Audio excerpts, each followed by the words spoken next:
piège. Ils ont piège, Papa Alvin. Souvenez-vous, comment on appelle ça? La récitation de Corbeau et le renard. Le renard a flatté Corbeau pour jouer un fromage ou un bazak. Et après, vous avez fromage, vous avez comme ça Corbeau. Non. C'est juste pour flatter. Donc les Américains, c'est juste, ils sont en train de piéger. Et Fati lui-même est conscient de ça. Okay. Moi, je frappe la poitrine que Fati est conscient que discours nyon soit no balobaki. États-Unis, les ambalali bosote balobailoko. Ah bon? Les ambalali bosote. Souviens-vous, il y a comment dirais-je, action. Amani leo tango bayaki entre Rwanda, Uganda na Congo bayana amani leo.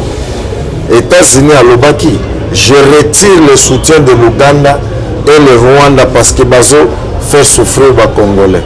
Est-ce que passe na Congo ici ba rebelle ba continuer qui baza toujours les lois qui alobi yango pas na ngai d'après ma connaissance c'est la 4e fois que les États-Unis disent azo retirer soutien à Rwanda.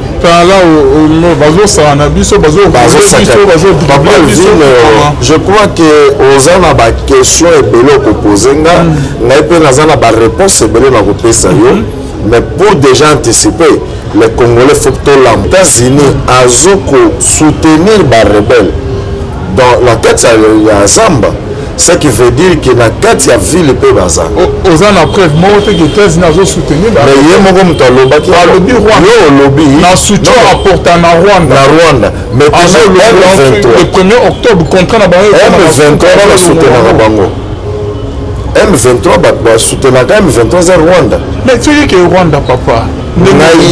Papa ngai kombo na ngai eza Kapende o abotinga kombo na Kapende o abotinga pe azana papa na ye n'est-ce pas o ngana benga akoko donc soki M23 tata na eza Rwanda c'est que M23 ngonde la sengi ya wana zo ipsa yoke il nous faut une indépendance totale et il nous faut cesser de dépendre de ces communautés internationales.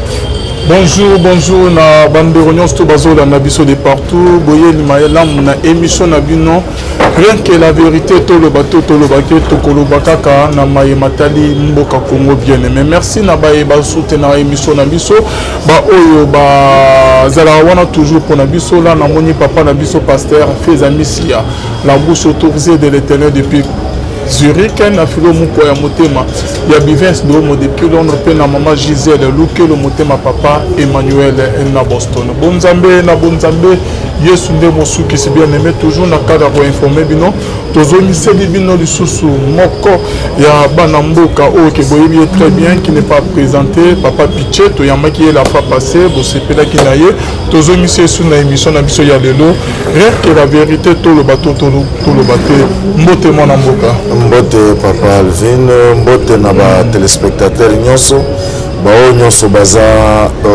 kolanda biso na pesi bino mbote na bino. Merci beaucoup papa Piché na ndengo o répondre sur na invitation na biso réaction na mona mboka na discours ya mokonzi mboka liboso ya tribune ya Nations Unies kuna na Amérique liboso ya bakonzi nyonso to discours na ye elobeli na yo omonya ondeni analyse nous ça. Merci beaucoup ndeko papa Alvino na koyambanga encore une fois de plus na plateau na yo. Je sais que la RDC ezamboka elaka ezamboka tata nzambe avant tout na kosenga pe merci et pas ya nkolo ndenge abatel biso pote na kosala émission tolandaki biso nyonso discours ya chef de l'État avant tout na sala analyse ou naloba opinion nanga na oyo etali discours ya mokonzi ya mboka na 78e sommet ya Nations Unies na koyebisa baimboka ke soki tobandi kolanda Congo na ndenge ya sentiment na ndenge ya ba tendance c'est que Congo ezokende vers na perte nango nalandaki discours ya chef de l'État 2 fois première fois en direct. Merci na RTNC ndenge achelaki biso yango en direct. Et deuxième fois nalandaki yango en différé ntango nalandaki yango na Tongo. Nalandi discours nyonso nasantaki ezalaki discours mpo na ngai. C'est mon opinion.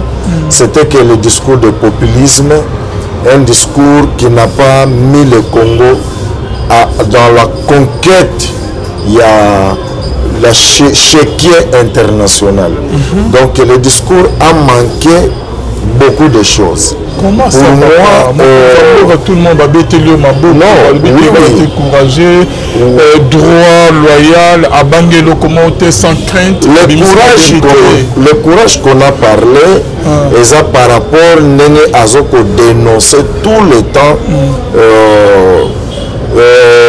massacre aux na RDC, précisément à l'Est, a dénoncé toujours Ndenge Rwanda a attaqué Congo. C'est ça notre Kobeta Maboko. Mais le Colvin Sogolandi intervention à John Biden contre le Congo, Sogolanda qui intervention à président d'Afrique, il y a Nigeria, où il y a Sénat qui n'a pas surtout soutenir, soutenir plutôt RDC, pambaté, peuple ont souffrir. Mais dans le discours à Mkonzamboka de Bandelti Souka, nulle part à contredire Oyo John Biden na nani ya Nigeria balobaki. Il y a à contredire bango na frapper na ndenge parce que l'Union somi bazali d'accord na ye. John Biden a lobby le pays le plus pauvre du monde c'est le Congo. Le Congo c'est le pays le plus pauvre du monde. Parce que yo kangika côté maloba mabe John Biden alobaki non ya malam oyo ki a félicité que Mokonzamboka. John Biden a lobby de gauche à droite à Silisi. Ngai nazwaki oyo alobeli mabe Congo. Yango esalaki nga pasi. Alobi mabe na Congo amoni que population bazo souffrir guerre population ezo souffrir par rapport à quoi? Souffrance ya peuple congolais ezowute epa na bango. Nazolandaka mikolo oyo nzembo moko ya un africain qui dit alobi c'est dans les Nations Unies là où on finance la guerre et c'est dans les Nations Unies où on parle de la paix. Donc tant que John Biden a un lobby que Congo souffre, c'est le pays le plus pauvre du monde. Or le John Biden a dit que Congo ne place à la koyibela ba minéré. Koyibela nanzela banani. La banzela ce qu'on va rebelle bon ba financer. Parce qu'il y a nanzela ya ba rebelle ba financer mais à vous pour avoir décision au landing moté les États-Unis ba eu décision que va récupérer va retirer aide na bango militaire ou que ba bango pour soutenir voilà. Rwanda au ce qui na landi yo lobby c'est que va reconnaître que va soutenir c'est que le Congo est un pays occupé. Occupé comment? Les pays m'ont occupé. Ce qui aux États-Unis a soutenir les rebelles dans la tête il y a Zamba.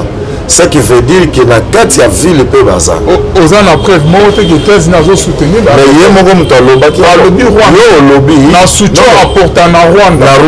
Mais le 1er octobre contrat na bango. M23 va soutenir bango. M23 va soutenir M23 à Rwanda. Mais tu dis que Rwanda papa. Papa ngai kombo na ngai eza Kapende. O abotinga kombo na Kapende. O abotinga pe asa na papa na ye n'est-ce pas? O ngana benga akoko. Donc ce qui M23 tata na eza Rwanda. C'est que M23 tata na ye ekoko na eza États-Unis. Mais États-Unis est mort le but que Tina a retiré soutien le 1er octobre qu'on renouvelé parce que l'intérêt n'a pas parce que Rwanda a soutenu les rebelles. Il y a eu une décision que à soutien militaire armes côté de la ah bon? Souviens-vous, il y a comment dirais-je action Amani Leo. Donc entre Rwanda, Ouganda et Congo, il y a Amani Leo. États-Unis à Lobaki. Je retire le soutien de l'Ouganda et le Rwanda parce que Bazo fait souffrir les Congolais. est-ce que passe na Congo esilaki barebelle bakontinuaki baza toujours lelo soki alobi yango epa na ngai d'après ma connaissance c'est la 4e fois que les États-Unis disent azo retirer soutien na Rwanda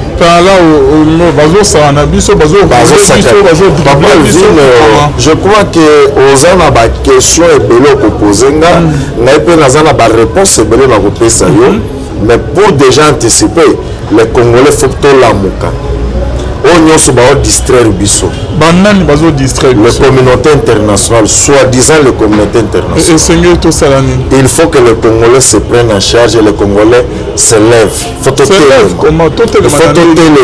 tozala le vrai patriote et il faut aimer notre État il faut aimer notre nation il faut tolongola bafitilité il faut tolongola batendance coutumière, il faut que la tendance, même les tendances religieuses, il faut que il faut que les vrais patriotes. On a découvrir comment ça gagne la Congo. Bon, jusqu'à présent, on doit comprendre yoté. Bango wana otika jamais comme aucun pays en Afrique ok. Batelemela ça dit que ba bois qui ça ba américain, communauté internationale peut ba vivre na kimia. Biso nyonso tout toujours dépendre na ba malgré que tous ali na pays na ba richesse na biso et bien très bien Kadhafi a télémela bango Kadhafi a soukan nini par exemple les aides là non papa Alvin ce qui tokei na ba tendance wana soit na ba exemple wana c'est que il n'y avait pas la nécessité de l'indépendance mais tant otondimaki que tozwa indépendance na Congo soit en Afrique c'est que l'Afrique ou le Congo en particulier que je parle aujourd'hui, il faut tous avoir indépendant ou soit il faut tout le casco ce qu'on appelle l'indépendance totale. Parce que jusque-là, tous as juste l'indépendance administrative. Nous manquons l'indépendance spirituelle, nous manquons l'indépendance politique, nous manquons l'indépendance économique. Maintenant, toujours vivre caca parce que tous les chef de l'État congolais n'est plus le roi Léopold ni le roi Baudouin. Maintenant, tous les chef de l'État qui est Félix Antoine Tshisekedi Tshilombo. C'est juste ça. Mais sinon, l'Afrique ou le Congo en particulier, tous nous colonisé. C'est ça que moi je dis à vous et toute l'opinion au Baolanda Bisso qu'il nous faut une indépendance totale. Tokoki kokabwana avec la mondialisation oyo tozana ngo tokoki kokabwana directement et à totalité na communauté internationale mais la sepeli mingi ko employer le terme que le chef de l'État Félix Alobaka il nous faut vivre de gagnant-gagnant d'égal il faut que le Congo a se débarrasser à sa totalité pour que Congo a présenté dans chéquier international quelque chose où la communauté internationale bakoya to signer na bango les accords nécessaires. À se débarrasser na lolingeni. À se débarrasser na contrôle. On a dit le président, je crois c'est le président malien qui avait dit cessons d'être et que ces communautés-là cessent de nous appeler ses enfants. Il faut qu'on nous appelle des frères et non banana bango. Balobi, oh non, biso toza bana ba Belge, parce que c'est la Belgique qui nous a colonisés. Or la Belgique vit de dépens, il y a fonds américains. Il y a un autre que le Rwanda na M23. C'est que ceux qui biso toza bana ya ba Belge, et ça ba tout le monde ba benga ono toke na mboka ba noko. Que la Belgique mboka banoko. Alors c'est-à-dire que les États-Unis par exemple azatata kuluto na biso. Non, il faut tout cesser cause la bana na bango. Il faut tout zonga cause la biso pe ba kolomboka. Parce que au moni il y a une chose que les Congolais ignorent. On dit que le Congo c'est un pays riche. Bien sûr, riche en quoi? Parce que tout ça là-bas minéraux. Mais avoir des minéraux, ce n'est pas être riche. C'est un pays riche sous qui tous transformer minéraux wana. Tu comme exploiter yango. Tu transformer yango peut tout teki yango comme il faut et tu distribuer ou soit tu partager le fonds équitablement ou soit les fonds et mbongo ya Congo ekoma tina fefo ya mboka na biso wana nde tokobenga que le pays c'est le pays riche.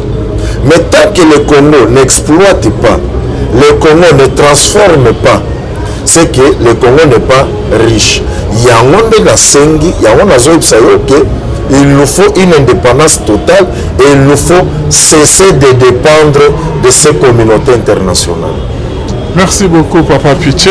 Tout le monde sait que nous ce discours nous c'est salami malobagnon par président américain communauté internationale par président sur le lobby à malam pour na fachi pour na États-Unis ils en ont aussi c'est dans un piège.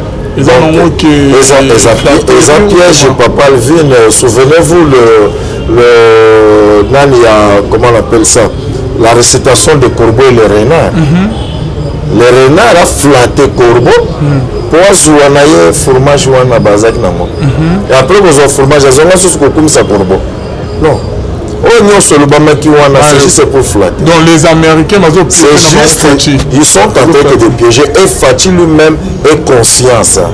Okay. Moi, je frappe la poitrine que Fati est conscient que le discours n'est soit nos balobaki. En tout cas, merci beaucoup. Merci mon frère Max Mbenga. Mon vieux, je suis en direct. Dès que j'aurai fini l'émission, je vous rappelle frère Max Mbenga. Merci beaucoup.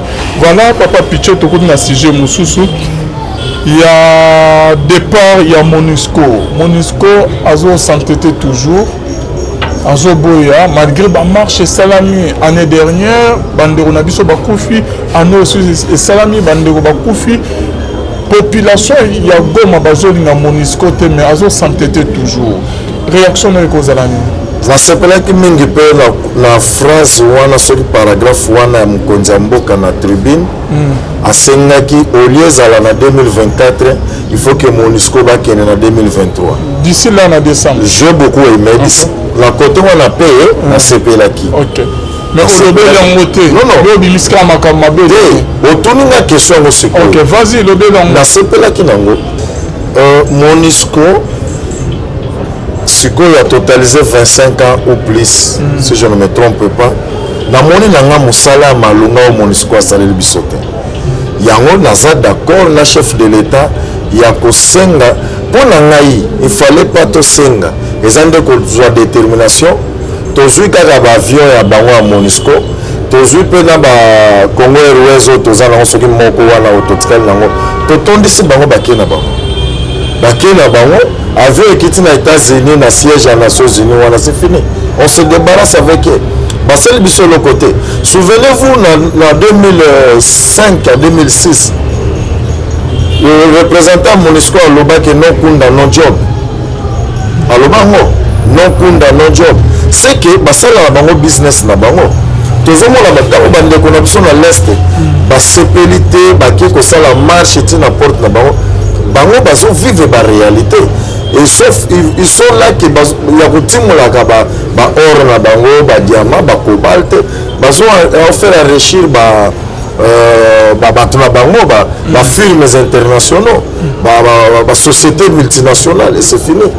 Mais pour la kotia kimia ce n'est pas le maintien de la paix.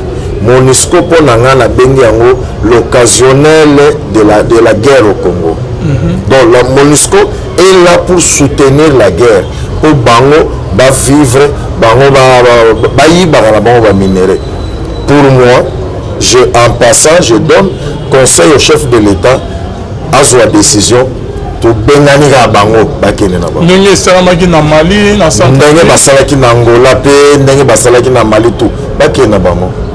OK yeah. Mais parce que sur le bique bakene na bango je crois même que ba casque bleu bazakuna plus de 21 000 casques bleus au bazana est parce que par rapport au net que ba crise humanitaire ba déplacer wana est-ce que vous êtes toujours en sécurité ou comment papa vient soko tamboli na Kinshasa bakino bayebi l'endroit où il y a le roulage, il y a beaucoup d'embouteillages. Okay. Mais ce que le roulage a zaté, c'est là ça va bien. On besoin la kinéka bongo. C'est que guerre ouane za na l'est parce que MONUSCO azakuna casque bleu azakuna. Mais casque bleu wana depuis azakuna M23 a progressé, M23 a boma. à sécuriser banane. Na bambongo to soko tali soldat moko ya casque bleu a gagné un colonel congolais. Donc du préfère ba ke na bango to investir na armée congolais to ko sécuriser mboka na biso très bien koleka na bango. Ok, merci beaucoup Ndeko Piché mon mboka. Deuxième question eza maloba pe na yokaki mokonza mboka lobi kuna alobi que personne ne sera écarté na ba élection présidentielle, mais ils doivent savoir que bakozala na loi liboso na bango bamisu babeni makanisi musika ya koloba que les autres personnes ok bazali ba congolais te esengeli ba prouver que baza ba congolais avant que ba leka que candidature na bango est acceptée par la cour constitutionnelle. Au moins les conditions ndengene. Bon, chef de l'État lobby personne sera écarté. Et après il dit mais ils seront contrés peut-être par la loi. Pour la trouver, c'est dire quelque chose et son contraire. Comment ça? Parce que déjà, qui dirige la loi? C'est lui-même chef de l'État. C'est lui qui dirige la loi. Il y a un magistrat suprême. C'est que la Cour constitutionnelle a faire écarter ce qui n'a pas cible. Na bango oh la cible na bango comment côté on a un d'accord non il y a solo ya loi et cause la liboso na bango papa personne au-dessus de la loi mon frère. Je sais que les ont une mission qui respecte beaucoup Bonzambé. Mais il y a un musicien congolais qui avait dit Babeta Kalisolo à Sapato te na place moto akatana lokolo aza. Tout à fait. Yo yebi ke na mboka to ala ba problème. Ba dire ya batona ba militant ya parti oyo ye moko chef de l'État azalaki. Parce que quand je dis azalaki parce qu'aujourd'hui il est maintenant le père de la nation. Donc la longolo moi muke na parti wana. Bazolo belasi le nom de quelqu'un que je ne peux pas citer. Bazolo bamanango. Mais il y a beaucoup de tribune à la société à lobby que personne ne sera écarté. C'est que bruit oyo ya bana oyo yi côté azalaki. O bazo lobela que tel ou na phase à la écarté ayoka kango. Yango a confirmé la tribune que personne ne sera écarté. Mais il vient avec le contraire. Mais la loi sera devant tout le monde. C'est qu'il y aura l'écartement des gens. Non, pas écartement des gens, mais c'est mieux que bazoya na ba candidature na ba respecter mibeko na mboka na biso personne au-dessus de la loi. Ba respecter mibeko wana lobi nini. Quand on peut signer carte électeur, c'est qu'on reconnaît un agent congolais. Mais quand on va déposer candidature, on reconnaît un congolais tendé. C'est même biblique, autant verset à Bible dans si je vous comprends très bien, c'est comme si vous soutenir Bandeko la nationalité congolaise. Non. Comme président Namboko. Va occuper ma fonction. Je ne maîtrise pas le chapitre. Si je ne me trompe pas, c'est entre dans le Deutéronome comme ça qui dit. Ne faut pas accepter d'être dirigé par les étrangers. Oui, bien, très bien, ouais. Ne faut pas accepter d'être dirigé par les étrangers. Là, il y a des pères et des mères, la loi des pères et de mères, d'accord. Ok. Par la biso na FLNC, Front de Libération Nationale du Congo, avec notre système qui est le neutralisme indépendant, nous soutenons les lois des pères et de mères. Étrangers, soit bateau, adopter notre pays comme leur seconde patrie, ça peut être un poste où ils ont réservé pour la bango, mais pas la magistrature suprême. Je l'accepte. Mais quand vous êtes un père de nation ou papa na Katiandako, quand vous parlez, il faut aussi peser certains mots. Pourquoi? Parce que il y a des bruits dans le quartier. Le papa outi no musala oye biteke bana babundaki yo zokoma kana ko bandi yo moko keno oyo ko simba bana na ngai ya ko sentir nga c'est que oza déjà na écho que bana no babundaki oyosko renouveler bitumba. Tant le chef de l'État a lobby que personne sera écarté, mais la loi sera là pour voir tout le monde. C'est que le chef de l'État connaît quelque chose. Mais si ceux qui osent respecter surtout loi et lobby, il n'y aura aucun problème. La loi dit quoi? La loi dit quoi? Oh, nous sommes congolais est libre de se candidater. Alors, si vous avez écouté la loi que loi est cotale. Si vous êtes congolais, papa, vous êtes non, tika la condimate pe ko mon, tika pe ko mon angote que Trump a quitté les États-Unis avec postuler dans le Congo. Il y a certains qui ont dénoncé, non, elle est là, comme il y a des conabis qui Katumbi. Avec des pères et des mères, et dans la bande de Kobele, le col Tangi Kombo, loi Noël Chani, Tangi Kombo ya Katumbi. N'engo Tangi Kombo ya Katumbi.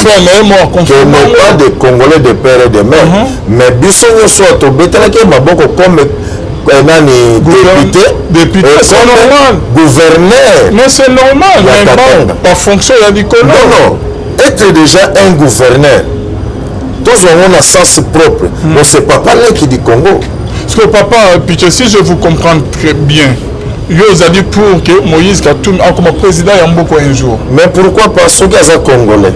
Pourquoi pas? Mais toi-même, tu le sais qu'il n'est pas congolais. Non, je ne le confirme pas. Oyokaka Dioma dénoncé Noël Tchana, le Bélante, grand frère Naé, c'est Noël Tchani. Son propre grand frère, vous le connaissez très bien. Katebe Katoto Tolanda qui va vidéo wana na ba réseaux sociaux. Mais moi personnellement j'ai suivi Katebe Katoto na chaîne Nyota TV. Katebe avait démenti. Ba vidéo ba non circulé na ba réseaux sociaux. Ba vidéo wana nya sala ki on. Alobaki ezayete. Ah bon? Il avait reconnu Moïse Katumbi comme son frère. Il y a un moment où on a combo fake news. Il est rebellé. Et aujourd'hui, on est tenté de créer. Et ça, quand on a mon cousin Tambla Nicolas, Kadima a Sengi va reporter l'élection parce que ça ne va pas. Kadima a reporté. Reste à savoir, c'est vrai ou c'est le fake news. Donc les réseaux sociaux ont aussi beaucoup de mensonges. Okay. Est-ce que pour nous, Moïse Azalim de Konabiso des pères et des mères ou pas?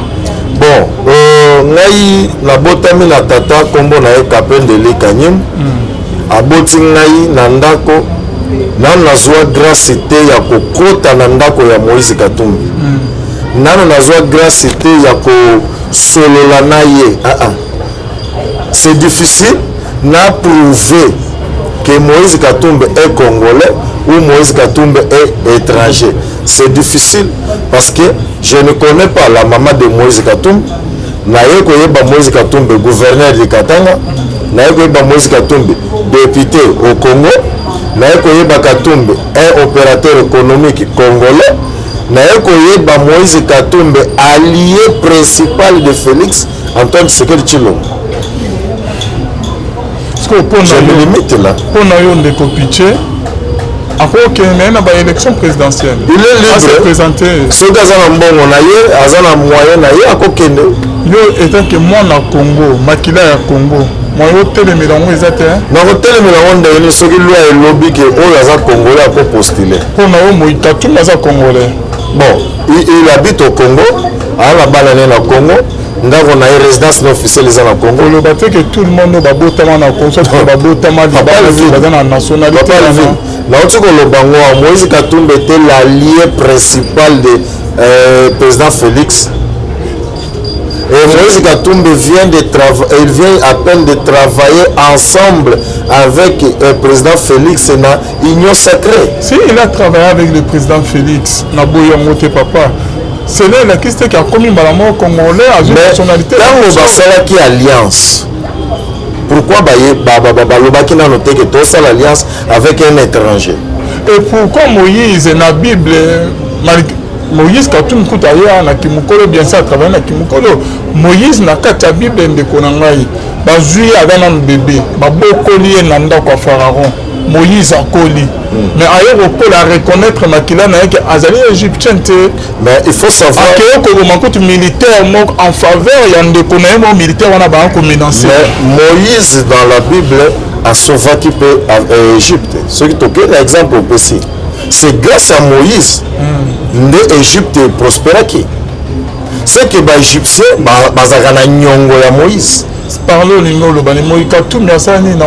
a été gouverneur. Il a été gouverneur. Il était même le meilleur gouverneur du Congo. Moïse Katumbe, bon, je ne fais pas campagne à lui parce que je ne suis pas katumbiste. Moi, je suis kapendiste. Je suis le membre d'un parti, FLNC, du président Eli Kapel. Moïse Katumbe, alias Bakasaya. Moïse Katumbe tindaki bamasango na loso na sikre na Kasai. Le Kasai baza ba témoin. Moïse Katumbe atongaki école na Kasai. Moïse Katumbe aujourd'hui a réhabilité l'école na Équateur. Moïse Katumbe a facilité le commerce entre le Kasai et le Katanga vers Zambie. C'est que Moïse Katumbe, c'est un Moïse de la Bible pour les Kassaïens. Donc, ce qui est le lot, candidature n'est pas rejeté en mot, le lot, c'est que ma salaire.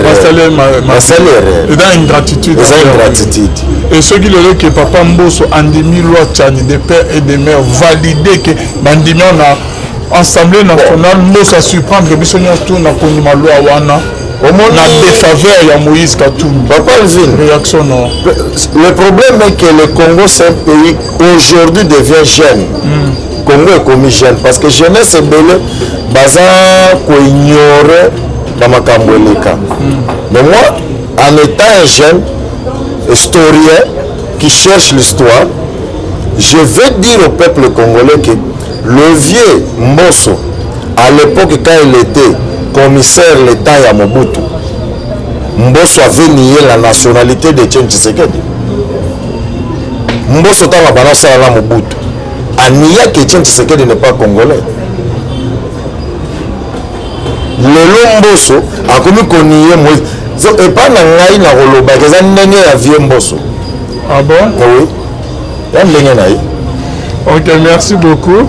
En tout cas, Seigneur, la Bible le vin à Deutéronome, Esalie, Deutéronome 17-15, tu ne pourras placer un roi à ta tête, celui que le Seigneur, ton Dieu, choisira. Tu placeras à ta tête un roi d'entre tes frères. Tu ne pourras pas avoir à ta tête un étranger qui ne soit pas ton frère. Merci. Dit la Bible. Papa Elvin. Merci na lecture ya Maloba Tata Nzambe. Biso nyonso tolandi na mboko na Congo. Le chef de l'État veut dire que sa mère tire l'origine en Angola. Tolandaki yango tout le monde. Le chef de l'État veut dire que maman Martha tire l'origine en Angola. Or, le Congo, nous sommes plus les matriarcats. Les Congolais, nous sommes plus de matriarcat. C'est que même le chef de l'État n'est pas congolais. Il est frappé par le Deutéronome. Là, c'est vous qui le dites. Hein? Non. Tolanda ki yango. Aya de père. Yemoko alobi maman na ye atanga kutu kombo ya province yango Malange l'Angola. Ok, merci. Et ça na ba réseaux sociaux beaucoup fiers. Merci beaucoup, Papa Piché. Tu continues à dossier Moussoussou. Dans 3 mois, tu as dit que ça l'élection. Bino, na front de libération nationale du Congo en cycle. Est-ce que vous allez sur la tenue il y a élection où il y a une date prévue? Papa Elvin, na premier numéro na lekaki na émission na yo na ibsaki yo que je ne suis pas d'accord que Kadima ko respecter date na ye au apesa biso élection. Il y a beaucoup de contraintes. Il n'y aura pas des élections. S'il y aura des élections, je suis sûr peut-être que c'est l'année prochaine, mais pas en décembre. Ah bon? Ce qui est que ça, le malo, c'est un enfant prématuré. Okay. Ceux qui sont tentés de forcer la donne, je ne le crois pas. Okay. Alors, Ndengeni papa, le patriarche Kapen, Eli Kanimbo, vous allez travailler une vision, ça se passe comment? c'est un patriarche ndenge obengi ye, c'est un visionnaire. Aza tata oyo aza na se ya nzete bana mike ba likolo ya nzete mais ye amonaka liboso koleka baleki oyo to bana oyo baza likolo. C'est que il est un joueur lent mais meilleur buteur. Donc azoya à la façon na ye ya lenteur mais il évolue très bien. Ok, merci. Deuxième question, c'est que ceux qui le ont élection, ils atteignent en 2023, papa, que l'élection est santé mboka et kokamba mandengeni avant de fixer date monsus. Le patriarche Eli Kapenda avait déjà prévu, avait déjà prédit et avait déjà à mon qui a liboso, il a proposé déjà une transition pour notre organiser Congo. Transition on est avec le président Fatou ou sans président? Non, le président Kapenda avait dit qu'il soit avec ou sans. Le plus important qu'on puisse revenir, faire revenir le Congo na Y place de Bungela Ganzela pour que toi avances malam. Merci beaucoup, merci na bande bazo landa biso mais na rumeur etambola que kadi m'a reporté celui de la élection c'est juste ba rumeur mais tout na nga pezali OK nazo s'inquiéter depuis la candidature na présidence de la République ezali jusqu'au 30 septembre 2023. Kasi tozali komona mouvement penza te bozozela le 30 pour kende kotika ou base na confiance ya sénité ou comment donc on dit que candidature na bientôt besoin na confiance ya sénité jusque là séné azo garantir biso na confiance et en plus il fallait à la chef de l'État yemo kwaza la comme exemplaire à déposer moto liboso mais le col yemo nano a déposé c'est que biso sto comme au banga donc fallait que ça à l'exemplaire parce que moi je sais pour nous les Bantous ezalaka tata moto abanda kofongola ndako na tongo mais mwana te moto ya kofongola ndako na tongo te soki omoni mwana afongoli ndako na tongo c'est que papa na mbeto aobela Seigneur président ye moko nde azala moto ya liboso ya kodepose candidature mais tomoni badepute bazopose déjà omoni badepute ya mboka na biso oyo nafingi bango te mais baza bato moko balingaka kosalela bato campagne ils sont là pour campagne ndenge baodepose baosalelaka ya campagne mpona baninga baosalela campagne ya baninga. Merci beaucoup papa. Lelo est-ce que okoki kolobela biso to olobela na mukuse na peuple congolais OK bazolanda bino pe bazopesa bino confiance projet na bino des sociétés ya parti na bino na ndenge mo ya mukuse pe nini vraiment bokoki kopesa neti ke et pas peuple congolais kolobela bango projet na bino des sociétés OK bakozo ala na confiance toi que kopesa bino confiance na maponami oyezoya. À chaque fois dans la émission, n'importe quelle émission, on a dit que bandeko batrichaka nyonso nga na lobaka. Parce pourquoi? Le projet de société pour na biso na influence avec le patriarche Eli Kapenda, tolobelaka mingi la sécurité pour tous. Nous misons plus dans la sécurité, nous misons dans le social à tout genre, social na nyonso. Par exemple, le patriarche en étant une seule personne, Moussapi Moko Nanzoto, à la école, étant chef de l'État, il y a eu gratuité, mais le patriarche avait déjà commencé avec la gratuité. Je l'avais dit dans l'émission où on a les gars qui a le bosso, à l'école qu'on appelle Mon Retour, complexe scolaire Mon Retour, qui aujourd'hui c'est 11e année, au Yango, 11e année, qui est gratuit. Les élèves là ne payent rien, c'est que Bazar déjà une expérience à gratuité. La sécurité, quand on parle dans sa totalité, c'est notre priorité. Et le transport, le logement, c'est notre priorité. Il y en a beaucoup, vraiment, papa Alvin, n'a souhaité, ou s'intéresser à l'Okangaï, à l'Oka parti pour à Muzindo. Parce que tant il y a campagne là, nous bandits. Merci beaucoup papa. Question nous tous question à poser pour répondre d'une autre manière, d'une autre façon. Tolani tata mokonzi na biso ya mboka Fachi Beton Félix Tshisekedi na 78e sommet ya ONU oyo ezali thème sur la paix, la prospérité, le développement. Alobi que MONUSCO oyo début ya retrait na ye et sengeli ezali prévu MONUSCO alonga na mboka na biso d'ici là na décembre. awa wana décembre omoni makanisi ndenge ekosalama to ekosalama to oza pour yango to oza contre yango. Che Guevara loba, celui qui n'a pas le courage de se révolter, c'est qu'il n'a pas le droit de réclamer. Ce qui peuple congolais to se révolter contre MONUSCO en appuyant phrase wana ya chef de l'État, c'est que tu as le droit de revendiquer, de relater. Pour moi, la MONUSCO doit partir. Donc, ezali malam. Eza malam. Parce que yemo mokonzambo alobi ke basa plus de 25 ans. 25 ans na mboka na biso hésitant moya malongo. Exact. Nazo sepela bakende. Eza décision ya malamu pour que tout s'organiser. Mbongo tozo dépasser na MONUSCO. Organiser armée na biso. Et ce qui est en décembre en 2023 ba santé tel sous baboy kokende. Et c'est tout ça ni. Ce qui n'ainde mon azaki chef de l'État na période oyo na ise force ba kende na bon par force. Mais comme je ne suis pas chef de l'État, na pesika conseil pas moi na mboka Félix Antoine Tshisekedi Tshilombo, notre garant de la nation, à prendre les choses au sérieux. Pour ceux qui a sengi ko senga bakokende te po prédécesseur na Kabila banda kosenga depuis longtemps bakenda te, c'est que même ye soki asengi bakokende te soko azwango par force.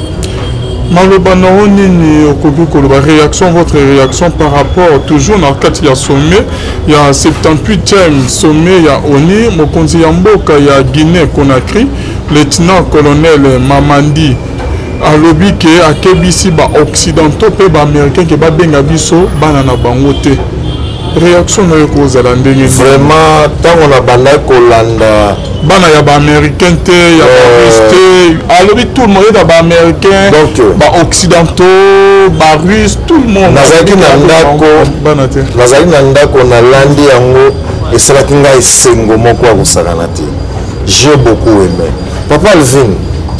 L'Afrique, le peau noir, un peuple moko béni est le peuple de Dieu et c'est l'origine de l'humanité. Mais basakane la kabiso. Quand on a yoki, qu'est-ce que France a en Afrique tozangi? Et la France qui va nous appeler nos enfants? Non. J'ai été d'accord avec lui et je lui ai appuyé. Les jours à venir, on va répéter en gros.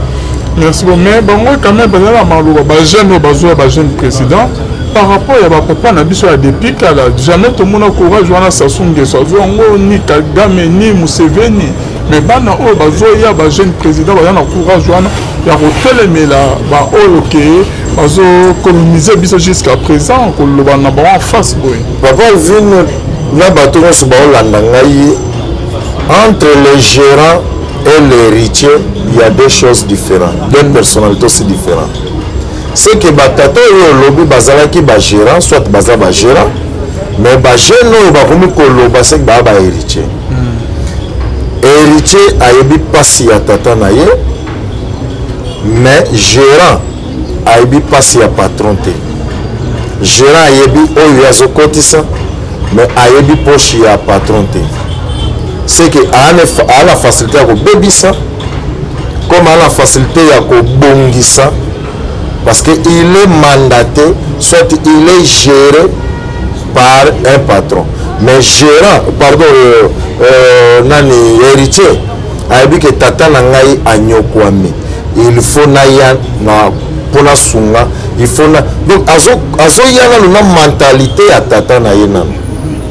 Mais ba oyo yo tangi baza ba gérant ya Occident. Merci beaucoup Papa Piché, c'est la fin de notre émission. Question ya ceux qui ezali que bino na parti na bino ya patriarche et Capel Edli Kanyembu makanisi na bino ezali nini na ndenge Afrique ezokene makanisi na bino ezali pona continuer ya Afrique pe mboka na biso Congo. Toza bana na Nzambe toyebi maloba na Nzambe totosaka yango pe tosalelaka yango. Quelque part dans la Bible on dit c'est mauvais quelqu'un rester esclave dans un pays quelconque. biso na Congo, nous continuons toujours à être des esclaves. Pourquoi? Il faut tous se libérer. Biso na Congo, il faut tous se libérer. Au moins, exemple, moko na repesa, ba occidentaux, ba lobby, l'homme qui a plus demeuré en prison du monde, le plus prisonnier du monde, c'est Nelson Mandela qui a fait 27 ans de prison. Les Occidentaux va reconnaître le prix Nobel. Mais Kimbangu qui a fait 30 ans de prison, prix Minini va payer. Est-ce que va reconnaître Kimbangu a fait 30 ans, mais Nelson Mandela a fait 27 ans? C'est que nous sommes toujours colonisés. On doit se révolter et on doit se libérer. Merci beaucoup Monamboka, merci beaucoup Nanion Solobi. C'est la fin de notre émission. Message Noya Soukapé, numéro Noya téléphone. Nasengi liboso na ba téléspectateurs nyonso o ba abonné na chaîne na yo, ba o balanda ko na ba télévision, na ba radio nyonso.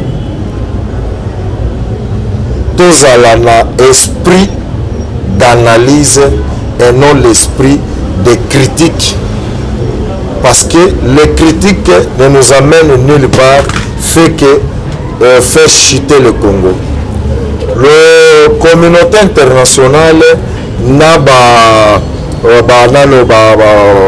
société multinationaux, ils regardent que leurs intérêts, mais bisopé total peu ba intérêt na biso poto kende liboso na sengi na ba imboka nyonso indi que nous allons développer notre pays. Je sais que chacun a ses intérêts, mais pour regarder son intérêt commun qui est notre patrie, la RDC.